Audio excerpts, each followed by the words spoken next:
Action. What's poppin', beautiful people? As I mentioned in my last video, I movie hopped. I watched both The Woman King and Don't Worry Darling in one day. When I tell you my emotions were just sitting in my chest because they are two very different movies, the movie theater just does something to me where it makes me very emotional. So I had to get this out to you all. Do I have any lipstick in my teeth? It's like a cute little lip stain. And by lip stain, I mean I didn't have enough lipstick to complete the look, and so we made it a lip stain. Going on to the movie, Don't Worry Darling.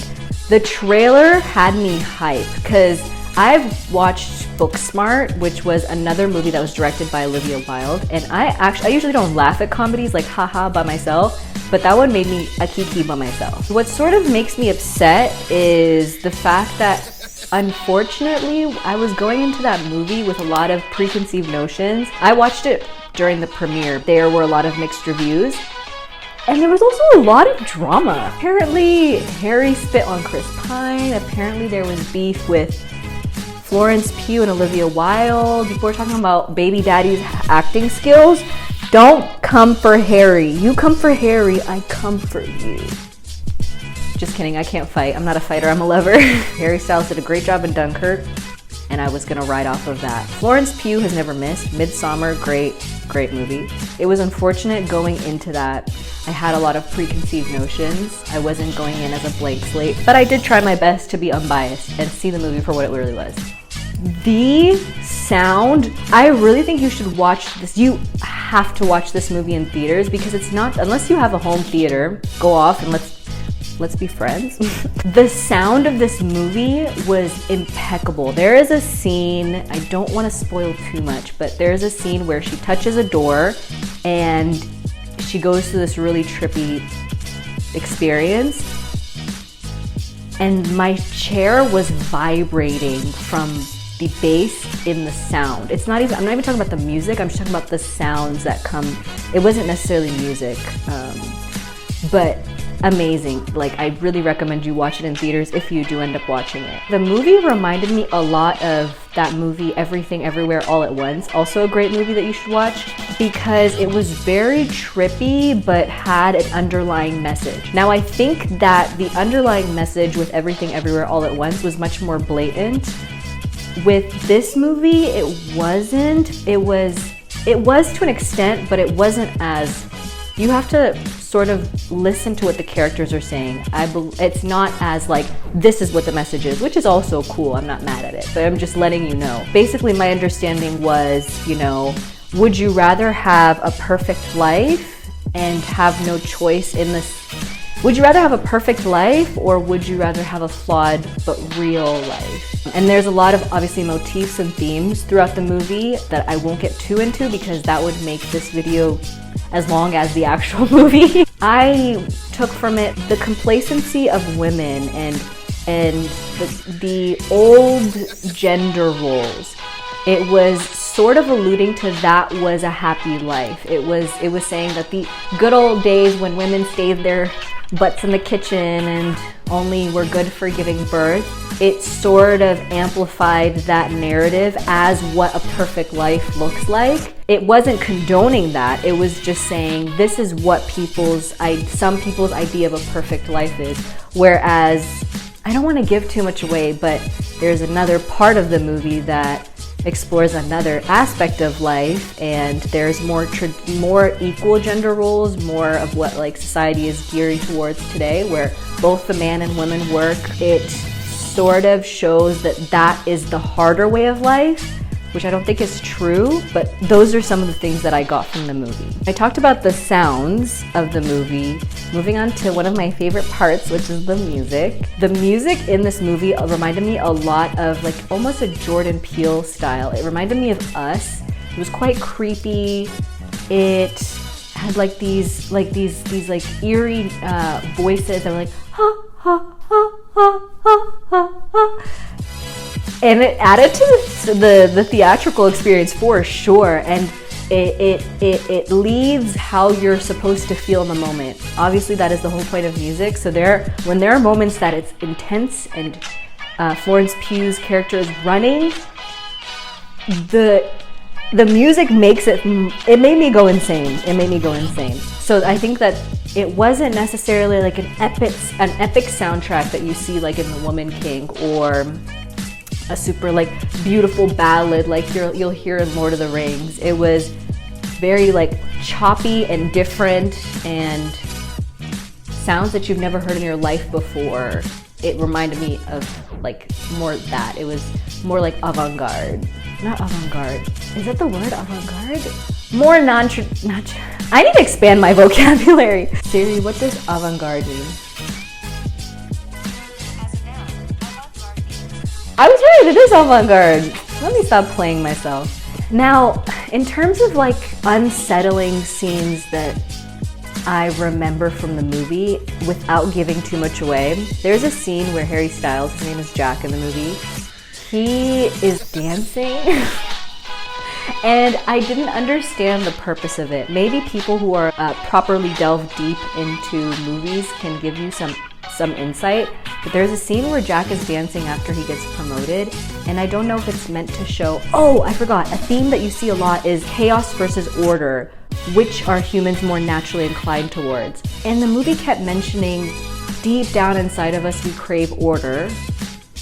But is that true? I feel like maybe we do crave order, but we naturally are chaotic.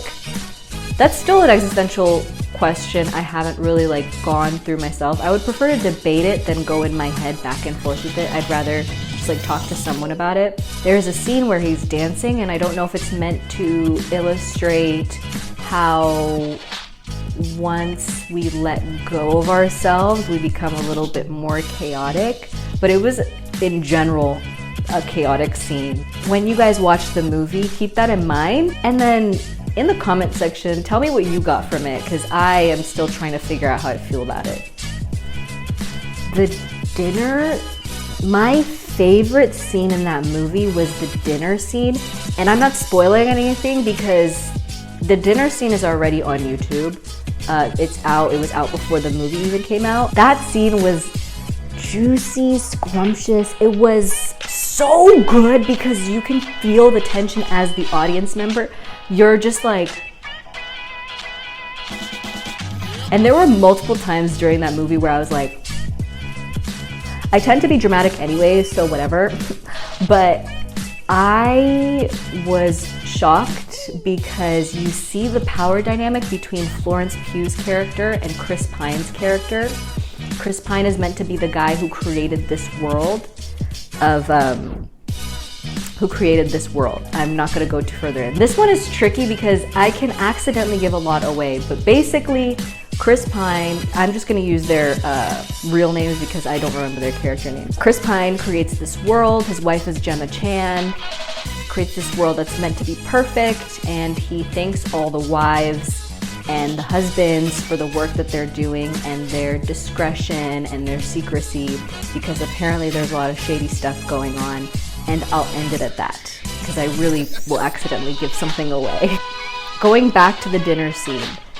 The dinner scene was so good because that tension was palpable, and it was basically Florence Pugh's character trying to regain control, but in her efforts of trying to regain her consciousness and control, she ends up looking crazy to people who are okay with being controlled or okay with not being in chaos. And it was just a very wonderful performance by every single person at that table. I'll put the link to the clip in the description box so you guys can watch it yourselves. I think also what heightens it is the fact that I was in the movie theater, and like I said, that Dolby surround system just does it. It's so good. I was a fan actually of the way that the story unraveled. But the one grievance I do have is I wish that, I feel like a lot was happening towards the tail end of the movie.